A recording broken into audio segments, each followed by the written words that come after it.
প্রিয় ইপিএসের ভাইরা, আপনারা এই যে গেল দিন আন্দোলনটা করলেন, এই আন্দোলনটা আপনাদের করা কতটুকু যুক্তিযুক্ত? এই আন্দোলন করে আপনাদের কি লাভ হবে? বা আপনারা এই যে আন্দোলনটা করছেন, এর মানে কি বেনিফিট পাবেন আপনারা? এবং কোরিয়াতে বাস্তবতা মানে কোরিয়াতে এর বিষয়গুলো কতটুকু কার্যকর হবে? বা কোরিয়াতে রিয়েলিটিটা কেমন? মানে সব বিষয়গুলো নিয়ে আমি আপনাদের সুন্দরভাবে বোঝানোর চেষ্টা করব।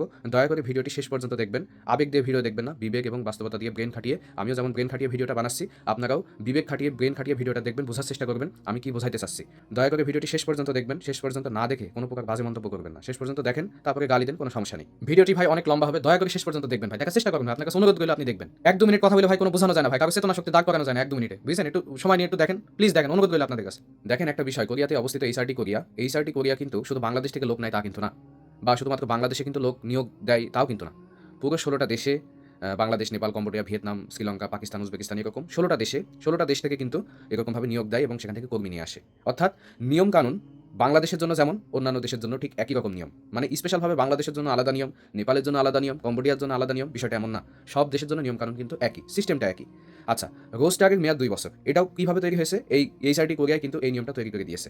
তার মানে 2 বছর মেয়াদ শুধু বাংলাদেশের ইপিএস প্রার্থীদের জন্য না, সমস্ত দেশের প্রার্থীদের জন্য কিন্তু 2 বছর মেয়াদ। ঠিক আছে? 2 বছর পর কিন্তু সবাই ডিলিট হয়ে যাবে যদি ইস্যু না হয়। আচ্ছা, এখন আসেন, এই যে ইস্যু, এই ইস্যুর ব্যাপারটা কি মানে এইচআরটি কোরিয়ার হাতে? না। ইস্যুর এই ব্যাপারটা সম্পূর্ণ কোরিয়ান অধীনস্থ মালিকের হাতে। অর্থাৎ যারা কোম্পানির মালিক তাদের হাতে এই ইস্যু। তারা যদি আপনাদের এই বাংলাদেশি কর্মী যদি সিলেক্ট না করে, তাহলে এইচআরটি কোরিয়ার বা কি দোষ, আর বিএসএল বা কি দোষ? এখানে একটার জায়গায় 100টা বিএসএল দিলেও কোনো কাজ হবে না, একটা জায়গায় এই 100টা এইচআরটি কোরিয়া থাকলেও কোনো কাজ হবে না। এখানে আমাদের মালিক, যে কোরিয়ার অধীনস্থ মালিক, তারা যদি বাংলাদেশি প্রার্থী, বাংলাদেশি ইপিএস কর্মীদের যদি না আনতে চায়, বা তারা যদি অনিচ্ছা প্রকাশ করে, তাহলে এখানে কার কি মানে যায় আসে বলেন? মানে কার কি করার আছে বলেন? কিছু করার আছে? এখানে তো এই যে কোরিয়াতে অসংখ্য মালিক আছে, অসংখ্য কোম্পানি আছে। তাহলে তারা যদি অন্য দেশের প্রার্থীদের সিলেকশন বেশি করে, অন্য দেশের প্রার্থীদের যদি নেয়, তাহলে এখানে আপনি আমি আবেগ দিয়ে কাজ করলে কোনো কিছু হবে? আন্দোলন করলে কোনো কিছু হবে বলেন? কোনো কিছু হবে না ভাই। দেখেন ভাই, বাস্তবতা বোঝার চেষ্টা করেন। আপনি ডিলেট হয়ে গেছেন, আপনার ভিতরে রাগ, কষ্ট, ক্ষোভ আছে, এটা আমি জানি। কিন্তু বাস্তবতাটাও তো আপনাকে বুঝতে হবে। আপনাকে তো কোরিয়াতে মালিকই তো নিয়ে আসবে। একটা মালিক ইস্যু করে আপনাকে নিয়ে আসবে না? তাহলে সেই মালিক যদি আপনাকে না চায়, তাহলে আপনি কিভাবে আসবেন বলেন? কেমনে আসবেন বলেন? হ্যাঁ, এই যে করোনার পরে বিশাল আকারে একটা হাইপ হয়েছিল। মানে বাংলাদেশ থেকে অনেক কর্মী নিয়েছে। শুধু বাংলাদেশ থেকে না কিন্তু ভাই, অন্যান্য দেশ থেকেও কিন্তু কর্মী নিয়েছে। কারণ কর্মীর একটা ক্রাইসিস ছিল ওই সময়। তো এই যে একটা হাইপ, এই হাইপ থেকে কিন্তু আমাদের দেশে সার্কুলার ওইরকমভাবে হয়েছে অনেক বেশি। আর আমাদের মানে ইপিএস প্রার্থীরাও কিন্তু অনেক বেশি মানে কি ঘিজিবিজি হয়ে গিয়েছে। তো এই বিষয়টা কি এখন এই যে মালিক পক্ষ যদি না চায়, তাহলে তো এখানে কারো কিছু করার নেই ভাই। কারো কিছু করার নেই। তাহলে ভাই এই যে অন্যান্য দেশের প্রার্থীদের সিলেকশন করার পিছনে কারণ কি? বিভিন্ন ধরনের কারণ আছে ভাই। এক, নেপালিরা ভাষাগত ভালো। অন্যান্য দেশের প্রার্থীরা ভাষাগত ভালো। আমরা বাংলাদেশিরা এসে এখন পর্যন্ত ভাষাটাই ভালোভাবে রপ্ত করতে পারিনি। আমরা এখন পর্যন্ত খেরানকে গেরান বলছি, খগিকে গগি বলছি, ফাঁককে বাক্যে বলছি। মানে ভাষার একটা উচ্চারণই আমরা সঠিকভাবে করতে পারিনি। গ্রামার বা অন্যান্য কথোপকথন তো দূরে থাক। এখন পর্যন্ত কোম্পানির উচ্চ পদস্থ কর্মকর্তাদের সাথে আমরা বাঙালিরা নিচু ভাষায় কথা বলি। মানে তুই তো করে কথা বলি। ওরা যদি বলে আরাস্সা, আমরা বলি আরাস্সা। মানে নিচু ভাষায় কথা বলি। তাহলে এই যে ভাষার একটা সমস্যা, আমাদের মাংসি নিয়ে আসতে বলছে, আমরা স্পেনার নিয়ে চলে আসছি। মানে এইরকম ভাবে ভাই, মানে ভাষাগত যে একটা সমস্যা, এটা তো আমাদের আছে। আমারই কোম্পানিতে 2টা নেপালি আছে। 2টা নেপালি এত সুন্দর কোরিয়ান ভাষায় কথা বলতে পারে, আমরা তার ধারে কাছে যাইতে পারবো না। আমি শুধু আমার কোম্পানির উদাহরণ দিলাম। অন্যান্য কোম্পানিতে তো আছেই। শুধু কি ভাষাগত দিক থেকে ভালো ভাই, কাজের দিক থেকেও সেরা। কাজের দিক থেকেও সেরা, মানে সেরাদের সেরা। এত সুন্দর কাজ করে, মানে কোরিয়ান মালিকদের একেবারে মন জয় করে নিয়েছে। মানে ভাইরাল ভাই। নেপাল, কম্বোডিয়া, ভিয়েতনাম, ঠিক আছে? এগুলো ভাইরাল ভাই। আপনি বিশ্বাস করেন, আমাদের অবস্থান মিয়ানমারের থেকেও খারাপ। ঠিক আছে? শুধু কি কাজের দিক থেকে পারফেক্ট ভাই, খাওয়া-দাওয়া বলেন, সংস্কৃতি বলেন, সব দিক থেকে এরা পারফেক্ট। ভাই আমাদের এই সমস্যাটা তো মানে আমরা তো সবকিছুর সাথে ভাই চাইলেই অ্যাডজাস্ট করে নিতে পারি না। আমরা চাইলেই তো শুয়োরের মাংস, মদ খাইতে পারি না। পারি ভাই? আমি তো এই ভিডিও মানে এর আগের একটা ভিডিওতে আমি বিষয়গুলো নিয়ে বলছিলাম। আমরা তো চাইলে তো এগুলো পারবো না ভাই। একদিন একটা ভিডিও দেখছিলাম যে এক নেপালি, সে বরফ মানে পানি বরফ হয়ে গিয়েছে। সেই পানির ভিতরে নেমে সে কাজ করছে। কৃষি ভিসায় এসেছে হয়তো। সেখানে সে কাজ করছে। ভাই আমাদের বাংলাদেশিরা কয়জন এরকম বরফওয়ালা পানির ভিতরে নেমে কাজ করবে বলেন? ও তো হাইপোথার্মিয়া হয়ে মেরে যাবে। শুয়োরের খামার আছে না ভাই? শুয়োরের খামারে গুর ভিতরে শুয়োরের গন্ধ নাকে নিতে পারবেন ভাই? শুয়োরের গুর ভিতরে নেমে ওই গু তুলছে ভাই। জানেন আপনি? এইরকম কাজ করে ওরা। আপনি পারবেন? অন্যান্য দেশের লোকদের সিলেক্ট করার পিছনে কারণ ভাষাগত দিক থেকে ভালো, কাজের দিক থেকে ভালো। ভাই কাজের দিক থেকে মানে কাজ করার অ্যাবিলিটি আমাদের বাঙালি মানে সব দেশের লোকদের কিন্তু এক না ভাই। আপনি এই যে গতদিন আমাকে এক ভাই বলছিল যে হচ্ছে মিশরের মানুষরা যেরকম ভারী কাজ করতে পারবে, অন্যান্য দেশের মানুষ এরকমভাবে ভারী কাজ করতে পারবে না। তো মানুষ অনুযায়ী, দেশ অনুযায়ী আপনার হচ্ছে কাজের কিন্তু অ্যাবিলিটি কিন্তু আলাদা ভাই। আপনি যত এখানে মানে বলেন, হ্যাঁ কাজের অ্যাবিলিটি কিন্তু আলাদা। সবাই কিন্তু সব কাজ করতে পারবে না, বা সবাইকে দিয়ে সব কাজ সম্ভব না। তো অন্যান্য দেশের লোকরা কিন্তু ভাই কোরিয়াতে এই ধরনের কাজে কিন্তু সেটেল হয়ে গেছে। আর একটা মালিক পক্ষ যখন দেখে যে এই দেশের মানুষগুলো এসে ভালোভাবে কাজ করছে, তখন মালিক আরেক মালিককে কিন্তু রিকমেন্ড করে যে আমি আমার এই কোম্পানিতে আমি অমুক দেশের লোক নিয়ে এসে খাটাচ্ছি, তারা খুব ভালো কাজ করছে। ঠিক আছে? তখন কিন্তু ওই মালিক ইন্সপায়ার হয়ে আবার ফের ওই দেশের লোক নিয়ে আসে। আরেকটা বিষয় হচ্ছে, যে কোম্পানিতে যে দেশের লোক থাকে ওই মালিক কিন্তু চায় যে ওই দেশের লোকই নিয়ে আসতে। কারণ কি? কারণ ওই দেশের লোক যদি নিয়ে আসে তাহলে যে দেশের লোকগুলো আছে ওই দেশের একই রকম ভাষা হবে, একই রকম মানে সবকিছু হবে, যার কারণে ওদের ওদের কাজ বোঝাইতে সুবিধা হয়। যার কারণে কোরিয়ান মালিকগুলো চায় কি যে যে দেশের কর্মী আছে ওই দেশের কর্মীকে বেশি আনতে। তো যেহেতু নেপাল, কম্বোডিয়া, ভিয়েতনাম, উজবেকিস্তান এই দেশের মানুষগুলো বেশি বিভিন্ন কোম্পানিতে, তো কোরিয়ান মালিকরাও চায় যে আমার দেশে যদি পাকিস্তানের মানুষ থাকে তো আমি পাকিস্তানের মানুষ নিয়ে আসবো, তাহলে কাজ বোঝাতে সুবিধা হবে, আমার লাভ হবে, অল্প সময় কাজ শিখে যাবে। আমার কোম্পানিতে যদি নেপালি মানুষ বেশি থাকে তাহলে নেপালি দেশের মানুষ বেশি নিয়ে আসবে, কাজ বোঝাইতে সহজ হবে, সময় বেশি যাবে, তাড়াতাড়ি কাজ শিখে যাবে। মানে কোরিয়ান মালিক তাদের বেনিফিটটা তারা বুঝে ভাই। ঠিক আছে? তারা তো আর আমাদের মতো সুদলিং পং না, তারা বোঝে ভাই। বুঝতে পেরেছেন? সবকিছু বিচার বিবেচনা করে একটা দেশের কর্মী তারা সিলেক্ট করে। মানে ভাই এই ইস্যু সিস্টেমটা মানে একটার সাথে একটা কানেক্টেড, একটার সাথে একটা কানেক্টেড, একটার সাথে একটা কানেক্টেড। এই কানেক্টেড হয়ে হয়ে কিন্তু ইস্যু হয় ভাই। এই কোরিয়াতে কিন্তু ভাই নেপাল, কম্বোডিয়া, ভিয়েতনাম অনেক বেশি। ঠিক আছে? অনেক বেশি, 50,000 প্লাস। তাহলে তো ভাই তাদের সংখ্যা যেহেতু বেশি, তাহলে ওইরকমভাবে মালিকের সাথে তাদের কথোপকথন হয়, ওইরকমভাবে তাদের নেটওয়ার্ক তৈরি হয়। নেটওয়ার্ক তৈরি হওয়ার কারণে তারাও আসেও বেশি। আর আমরা বাঙালি কয়জন আছি বলেন? কয়জন আছি? একমাত্র ভাই খিয়ঙ্গিত প্রদেশ ছাড়া, মানে খিয়ঙ্গিত প্রদেশের ভিতর ছাড়া আপনি বাঙালি ওরকমভাবে দেখতে পারবেন না। আমি আছি এই যে সুংসাং নামদো প্রদেশে। এই সুংসাং নামদো প্রদেশে মানে হাতে হেরিকেন ধরি আর হাতে একটা দূরবীক্ষণ যন্ত্র নিয়ে বাঙালি খুঁজে বেড়াতে হয়। বুঝতে পেরেছেন? আমি একটা মার্কেটে গেছি আমাদের এখানে বাজারে, যে দেখছি সব আজব বাজারে চ্যাংচুং ফ্যাংফুং করছে, মানে কি অন্য দেশের লোক, এই কষ্ট সরাম কষ্ট এইসব কথা বলছে, মানে কি নেপালি দেশের লোক। ভাই বুঝতে পারি আর কি যে এখানে বাঙালি নেই। ঠিক আছে? একটা জায়গায় একটা বাজার একটা ছুটির দিনে যদি কোথাও যাই সেখানে অন্যান্য দেশের লোক ভরপুর ভাই। সব এই আগে দিকে চ্যাংচুং ফ্যাংফুং করে বেড়াচ্ছে একসাথে, তার অন্য দেশের লোকরা। একদিন একটা ডায়েসোতে গেছি, আমি দূর থেকে মনে করছি যে হয়তো বাংলাদেশি লোক, মানে চেহারা হাবভাব দেখে মনে হচ্ছে যে সে বাংলাদেশি লোক। তো আমি কাছে গেলাম, কাছে যেয়ে দেখছি যে এত্র ফেত্র আমাকে কিমি কথা বলছে। তারপর জিজ্ঞেস করলাম অনুনাকে সারামিয়েও শ্রীলঙ্কা, শ্রীলঙ্কার লোক। তো এইরকম ভাই মানে বাঙালি খুঁজে পাওয়া যাবে না ভাই, এরকম মানে অ্যাভেলেবল না, কিন্তু অন্যান্য দেশের লোক অনেক বেশি। এখন ভাই এটা বেশি হয়েছে কিভাবে? ওই যে আগে থাকতে সিলেক্ট করে এসেছে মালিকরা, আগে থাকতে সিলেক্ট করে এখন আস্তে আস্তে এভাবে বেরিয়ে গেছে। এখন এখানে কি করবেন ভাই? ওই যে আগে থাকতে ওই দেশগুলো ভাইরাল, ওই দেশের কর্মীরা ভালো, ওই দেশের কর্মীগুলো আনলে কাজ ভালো করছে, তারা সংস্কৃতির সাথে ভালোভাবে অ্যাডজাস্ট হয়ে যাচ্ছে, কোরিয়ান সংস্কৃতির সাথে, খাবার দাবার সব কিছুর সাথে অ্যাডজাস্ট হয়ে যাচ্ছে, কাজের সাথে অ্যাডজাস্ট হয়ে যাচ্ছে, ভাষাগত দিক থেকে ভালো, মানে সব দিক থেকে তারা একেবারে টপ রেটেড কর্মী। তো ওই দেশের মালিকগুলো এরকমভাবে ওই দেশের কর্মীগুলোকে তাড়াতাড়ি নিয়ে এসেছে, নিয়ে আসার পরে এরকমভাবে আবার ফের ওই দেশের কর্মীগুলো সিলেক্ট করছে, আর সাথে সাথে আমাদের বাংলাদেশে এগুলো কিছু চলছে। ঠিক আছে? এখন এই যে হিজিবিজি সার্কুলারটা কিভাবে হয়েছে, যে হাইপ তৈরি হয়েছিল করোনার সময় সার্কুলার অনেকগুলো বেশি দিছে, কারণ এই সাইডে কোরিয়া তো মানে ওইভাবে বুঝতে পারিনি যে এতগুলো কর্মী যখন সিলেক্ট করছে তার মানে আমাদের রিজার্ভেশনে আরও কর্মী রাখতে হবে, যার কারণে অনেকগুলো সার্কুলার দিয়ে অনেকগুলো কর্মী তারা রেডি করে রাখছে প্রতিটা দেশ থেকে, তারা একটা আনুমানিক সংখ্যা হিসাব করে এরকমভাবে রেডি করে রাখছে। বাট হঠাৎ করে এই যুদ্ধ বিগ্রহ বিভিন্ন কারণে কোরিয়ান কোম্পানি, বিভিন্ন কোম্পানি, ভালো ভালো কোম্পানি দেউলিয়া হওয়া শুরু করেছে, এই কাজ নেই, এই ব্যবসা নেই, এইটা নেই, বন্ধ হয়ে যাওয়া শুরু হয়েছে। তখন কিন্তু এই যে ইস্যুর প্রভাবটা কিন্তু কমে গিয়েছে, শুধু বাংলাদেশে না প্রতিটা দেশে কমে গিয়েছে। হ্যাঁ হয়তো মানে নেপালি দেখা যাচ্ছে যে 1500 সিলেক্ট হচ্ছে, সেই জায়গাটায় বাংলাদেশে 700-800 বা 300-400 এরকম সিলেক্ট হচ্ছে, কিন্তু তারপরেও কিন্তু তারা বেশি সিলেক্ট হবে ভাই, কারণ কি তারা তো দেশে আসে, এই কোরিয়াতে তারা বেশি আসে, এই কারণে তাদের সিলেকশন বেশি হবে, এটা স্বাভাবিক, এটা মেনে নিতে হবে আপনাকে। আপনাকে আরেকটা উদাহরণ দিয়ে বোঝাই। মনে করেন যে দক্ষিণ কোরিয়াতে মোট 100টা কোম্পানি আছে, 100টা কোম্পানিতে লোক লাগবে হচ্ছে 1000 জন। 1000 জন যদি কোম্পানিতে লোক লাগে, এখন লোক রেডি হয়ে আছে 50,000 জন টোটাল দেশ মিলে। এখন এই 50,000 লোকের ভিতরে তারা তো মানে ওই যে দেশগুলা ভালো কর্মী আছে, ওই দেশগুলা বা তার কোম্পানিতে কোন কোন দেশে কর্মী আছে, এইগুলা বিভিন্ন কিছু তারা ভেবে চিন্তে তারা কিন্তু একটা কর্মী সিলেকশন করে। ঠিক আছে ভাই? আর এই সিলেকশনটা কিন্তু র্যান্ডমলি হয় ভাই।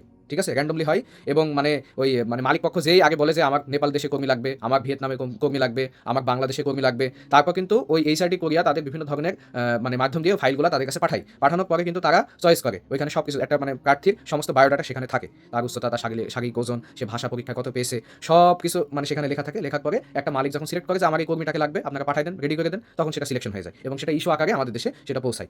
এখন ইস্যু এখানে যে ইন্টারনালভাবে কি হয় সঠিকভাবে এটা তো আমি জানি না, তবে আমার যতটুকু ধারণা মানে এটা র্যান্ডমলি হয়। 2022 সালে প্রার্থী, 2023 সালে প্রার্থী, 2024 সালে প্রার্থী, সবগুলো মানে ওই মিক্সিং হয়। মিক্সিং হওয়ার পরে মানে সবাই আর কি যোগ্য, যাওয়ার জন্য উপযুক্ত, এরকম মিক্সিং হওয়ার পরে ওই মালিকের কাছে যায়। মালিক যদি বলে যে আমার বাংলাদেশি কর্মী লাগবে, তাহলে বাংলাদেশের কর্মী 50 জন 100 জনের বায়োডাটা ওই মালিকের কাছে দেখায়। তো 50 জন উনি এইভাবে সিলেক্ট করে, দেখতে থাকে 50 জনের ফাইল তিনি দেখতে থাকে, দেখতে হয়তো মানে 1 জন 2 জন 3 জনকে সিলেক্ট করে, ওই 3 জনের ভিতরে আবার দেখা যাচ্ছে যে কয়জনকে নেবে এইভাবে সিলেক্টটা করে তারা। ঠিক আছে? মানে এইভাবে করে আমার যতটুকু ধারণা। তো এখন ভাই যদি বাংলাদেশি কর্মী যদি সিলেক্ট না করে, তাহলে এখানে আপনার আমার বুয়েসেল এইচআরটি কোরিয়া তো কিছু করার নেই ভাই। ঠিক আছে? কিছু তো করার নেই। আর এই পৃথিবীতে একটাই দেশ আছে দক্ষিণ কোরিয়া, তাছাড়া আর বিদেশে যাওয়ার কোনো দেশ নাই। আর আমাদের দেশের ভাই স্টুডেন্ট বলেন, E9 বলেন, মানে সব এই একটা দেশেই আসার জন্য একেবারে হিড়িক পড়ে গেছে ভাই। মানে যত পুন্দা এই একটা দেশে, এই দক্ষিণ কোরিয়াতে ভাই, বিশ্বাস করেন মানে টুরিস্ট ভিসাতে এসে, অবৈধ G1 ভিসাতে এসে এই কোরিয়াতে এসে কাজ করছে। মানে কি ভাই, মানে কোরিয়া ছাড়া কোথাও কাজের জায়গায় নেই, কোথাও কাজের বিষয় নেই। মানে এখন হয়তো বলুন তুই চলে গেছিস হয়তো এই জন্য বলছি না ভাই, মানে আমি বিষয়টা বোঝাতে চাচ্ছি একটা দেশের কাজের অবস্থা কেমন, কাজ আছে কিনা, আমি থাকতে পারবো কিনা, আমি কাজ করতে পারবো কিনা, মানে এইসব কোনো কিছু ভাবা নেই, চিন্তা নেই, লাগা Korea student visa Korea, E9 visa তো অবস্থা খারাপ, G1 ভিসা তো অবৈধ এসে মানে টুরিস্ট ভিসাতে আসতে এসে অবৈধ হয়ে G1 ভিসা কোরিয়াতে কাজ করছে। মানে কি একটা হিজিবিজি অবস্থা ভাই, মানে মুখে বলে প্রকাশ করা যাবে না। আমরা এই E9 ভিসাতে আসি, আমরা যদি একটা কোম্পানি ছাড়ি বা আমাদের যদি একটা মানে কোম্পানি যদি খোঁজা লাগে, আমরাই কাজ পাইনি, এত কাজের ক্রাইসিস। ঠিক আছে, আগে যেরকম ভাবে কাজ পাওয়া গেছে একদিনে 4 5টা 6টা 7টা 8টা করে মেসেজ পেয়েছে, এখন মানে ওইরকম ভাবে মেসেজ মানে সব ফুল মেসেজ, মানে বাতিল, আগে থাকতে লোক সিলেক্ট নাই, লোক লাগবে না, অন্য দেশের লোক নেবে, মানে হিজিবিজি একটা অবস্থা। তারপরে মানে এই দক্ষিণ কোরিয়াতে আসার জন্য ভাই পাগল অসংখ্য স্টুডেন্ট ভিসাতে এই দক্ষিণ কোরিয়াতে এসে মারা খাচ্ছে কাজের অভাবে, একেবারে কি করবো বাড়িতে জমি জায়গা বেশি টিউশন ফিতেছে, তারপরে কোরিয়াতে আসতে হবে। মানে কি ভাই, কি বোঝাই, কি এত কারেন্ট দেয়, আমি মানে বুঝলাম না ভাই। এই যে ইপিএস এর কর্মীদের যে সিলেকশন করছে না ভাই, এটাও তো একটা কারণ ভাই, কারণ অনেকগুলো অবৈধ কর্মী আছে, স্টুডেন্ট আছে, E9 এর তা তো আছে। E9 এর ভিতরে যে যারা আমরা তো ভাই 5 বছরের ভিসাতে আসি, 5 বছরের ভিসাতে আসি, তারপরে এটা আবার বাড়ায় রি-এন্ট্রি করে আবার 5 বছর আমরা করতে পারি আর কি, এক্সটেনশন বলে এটাকে, ভিসা বাড়ানো যায় আর কি। তো ভাই এই যে মানে ধরেন মনে করেন যে 15,000 বাংলাদেশি কর্মী, 50,000 নেপালি কর্মী, 50,000 ভিয়েতনামি কর্মী, 50,000 অন্য দেশের কর্মী, মানে বিভিন্ন দেশের কর্মীরা তো কোরিয়াতে এসে তারা তো থাকছে ভাই, তারা এখানে ফিউচার তৈরি করছে, তারা এখানে E7 বানাচ্ছে, F2R বানাচ্ছে, E7 4R বানাচ্ছে, মানে ভিসার যত ধারা আছে কোরিয়াতে থাকার জন্য সব ধারা তারা বানাচ্ছে ভাই, বুঝতে পেরেছেন? কোরিয়া ছেড়ে কেউ যাচ্ছে না ভাই, কেউ তো আপনি কজন দেখছেন 15,000 বাংলাদেশি যদি কোরিয়াতে থাকে, তো এই যে 5 বছর শেষ করে কটা বাঙালিকে আপনি দেশে পাইছেন বলেন তো ভাই?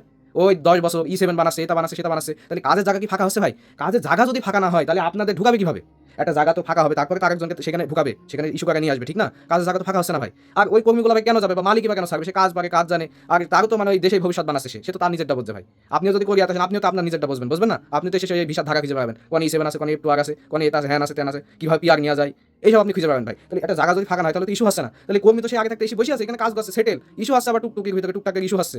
তাহলে মানে ফাঁকা যদি হয়, সবাই যদি একটা নিয়ম করে দিত যে E9 ভিসাতে যারা আসবে 10 বছরের ভিতরে কোরিয়া থেকে কাজ করে যা কামাবে কোরিয়া থেকে চলে যেতে হবে, তাহলে ভাই ইস্যু 12,000 কেন, 1 লাখ লোক যদি কোরিয়াতে, বাংলাদেশে যদি কর্মী থাকে তাহলে কোরিয়াতে চলে আসবে, সব দেশ থেকে লোক আসা শুরু হবে আবার।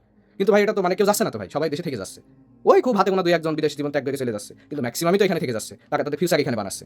এখানে তো আমার আপনার কিছু করার নেই ভাই, এটা বাস্তবতা, এটা রিয়েলিটি ভাই। এখানে আবেগ দেখি অন্য কিছু আন্দোলন করে হ্যান করে এগুলো তো মানে আসে না ভাই। এই যে আন্দোলনটা করছেন ভাই, এটা যদি মানে কোরিয়ার কোনো কিছুতে ভাই মানে বিন্দুমাত্র যদি কোরিয়ার কোনো কর্মকর্তা বা কোরিয়ার কোনো একটা সিস্টেমে যদি এটা বিন্দুমাত্র যদি ফুটেজটা যদি দেখে যে কোরিয়াতে এরকম হিজিবিজি অবস্থা, এরকম সুদলিং পঙ্ক আছে, তাহলে তো ভাই এই ইপিএস সিস্টেম বাংলাদেশে একদম সুদলিং পঙ্কিত দেবে ভাই, বিশ্বাস করেন সুদলিং পঙ্কিত দেবে। এমনিতে রেপুটেশন খারাপ, এমনিতে ভালো না, আবার যদি এরকম আন্দোলন করেন মানে কি করবে এখানে এই সাইডে কোরিয়া, কি করবে মালিকদেরকে মানে জোর করে ঢুকে দেবে বাংলাদেশি কর্মীদের কোরিয়াতে, যাহাই হোক কাজ পাইস বা না পাইস তোকে কোরিয়াতে তো আয়, তারপর যাহাই হবে, এরকম করবে ভাই বলেন, এরকম করবে? মানে বাংলাদেশ সুদলিং কম বলে কোরিয়া কি সুদলিং কম? এই সাইডে কোরিয়া বলেন, নতুন বলেন, মানে কোরিয়াতে যদি একটা শ্রম আইন তৈরি করতে চায় তাও মালিকের বেনিফিটের কথা 10 বার চিন্তা করে, 10 বার চিন্তা করে যে মালিকের কোনো ক্ষয়ক্ষতি হচ্ছে কিনা, খুব মানে মেজর কোনো ক্ষয়ক্ষতি হচ্ছে কিনা, বুঝতে পেরেছেন ভাই? মানে এই কোরিয়া তো মালিকরা চালাচ্ছে ভাই, এই কোম্পানির মালিক, এই কোরিয়ার এত উন্নতি কিসের জন্য? এই যে কোরিয়ার যত কোম্পানি আছে তাদের মানে প্রোডাকশন, তাদের ব্যবসা, এগুলো দিয়ে তো কোরিয়া উন্নত হচ্ছে এত, তাহলে তাদের কি কোম্পানির মালিক গোয়া মেরে কি তারা মানে আমাদের মতো কর্মী নেই সে একেবারে সব ভেড়ে ফেলবে নাকি বলেন? ভেড়ে ফেলবে? আপনাদের দাবি জায়গা থাকতে পারে যে বুয়েসেল যেন তাদের ইস্যু সিস্টেমটা যেন বাড়ায়, তারা যেন মানে একটু আপডেট হয়, তারপরে এই যে কর্মীদেরকে নিয়ে তারা যেন ভালোভাবে দক্ষতা তৈরি করে, তারা যেন হচ্ছে আপনার হচ্ছে বিভিন্ন ধরনের কাজ শেখায়, সেগুলো ডকুমেন্টারি ভিডিও তৈরি করে, সেগুলো ভিডিও তৈরি করে তারা যেন ফুটেজ আকারে সেগুলো প্রকাশ করে। মানে আবার বুয়েসেলের তো মানে শুধু কোরিয়া নিয়ে কাজ না, বুয়েসেল আবার বাংলাদেশ ওভারসিজ মানে সমস্ত প্রবাসীদের নিয়ে তারা কাজ করে, অন্যান্য দেশেও তারা কর্মী পাঠায়। মানে কি বলবো, বুয়েসেলের তো শুধু কোরিয়া নিয়ে শুধু কাজ না। তো তারপরে যদি তারা নির্দিষ্টভাবে কোরিয়াদের মানে পিছনে যদি সময়, যেহেতু এখান থেকে একটা হিউজ পরিমাণ আর্নিং বুয়েসেল করে, তো উচিত হবে বুয়েসেলের যে আমাদের মতো জায়গায় যে ডিলেট হওয়া বা আমাদের জায়গায় ইপিএস এর কর্মী আছে তাদের নিয়ে কাজ করা, তাদের দক্ষ তৈরি করা, তাদেরকে বিভিন্ন ধরনের মেশিনারিজ কাজ শেখানো, এগুলো ডকুমেন্টারি তৈরি করা, এই ডকুমেন্টারিগুলো যদি পাবলিশ করা যায় শুধুমাত্র দক্ষিণ কোরিয়া না আরও অন্যান্য দেশেও তাকে আগ্রহ প্রকাশ করতে পারে যে না বাংলাদেশে এই ধরনের কর্মী তৈরি হচ্ছে, ভাষাগত দক্ষতা দিয়ে তৈরি হচ্ছে, কাজ শিখাচ্ছে, যখন তাকে ডকুমেন্টারি ভিডিওগুলো দেখবে তারা তো সিলেকশন করবে, কাজ জানিয়ে নিয়ে আসবো, সমস্যা কি, কাজ করবে, ঠিক না? সিলেকশন করবে তখন। মানে এই ধরনের পদক্ষেপ বুয়েসেলে নেওয়া উচিত। তাছাড়া আপনারা ভাই আন্দোলন যদি করেন যে কোরিয়াতে চলে যাবো আমরা 2022-23 সালে যা লোক আছে সব আমরা কোরিয়াতে চলে যাবো, ভাই এসে কি করবেন ভাই? এসে ঘোড়া ঘাস কাটবেন? কোম্পানি নেই তো কাজ করতে পারবেন না আপনি, মানে না কোম্পানি যদি একটা মালিক যদি না চায় আপনাকে, আপনি কিভাবে ঢুকবেন? জোরকে ঢুকবেন ভাই বলেন তো, জোরকে ঢুকবেন? মানে কি ভাই আমি বুঝলাম না। এখন হয়তো ডিলেট হওয়া ভাই আমাকে আবার গাইল দেবেন, হ্যাঁ আমি ডিলেট হয়ে গিয়েছি, আমার বুকে অনেক কষ্ট, তুই আমার কষ্ট বুঝলিনি। ভাই আমি তো আপনার কষ্ট বুঝছি ভাই, কিছু মনে করেন না আমি এরকম ভাবে বললাম বলে, আমি তো আপনার কষ্ট বুঝছি ভাই, কিন্তু বাস্তবতা তো আপনাকে বুঝতে হবে ভাই, রিয়েলিটি তো আপনাকে মেনে নিতে হবে, এখানকার কোরিয়ার সমস্যা এগুলো তো আপনাকে বুঝতে হবে ভাই। এই জিনিসগুলো আপনি বুঝবেন না, আপনি না বুঝে আন্দোলন করলে তো হবে না ভাই। আন্দোলন করে শেখ হাসিনাকে তাড়িয়ে দিয়েছেন বলে কি আন্দোলন করে কোরিয়াতে ঢুকে পারবেন ভাই বলেন? এ কি সেরকম দেশ পেয়েছেন আপনি? দেখেন ভাই আমি আপনাদের বিরুদ্ধে না ভাই, আমি আপনাদের পক্ষে আছি, কিন্তু একটা লজিক বুঝতে হবে, একটা রিয়েলিটি বুঝতে হবে ভাই। আপনারা সবাই যদি কোরিয়াতে চলে আসেন আমার কোনো সমস্যা নেই ভাই, আমার কোনো ক্ষতি নেই ভাই, কিন্তু আপনাদের বাস্তবতা তো বুঝতে হবে, কোরিয়ার অবস্থা, কোরিয়ার সিস্টেমটা তো আপনাকে বুঝতে হবে।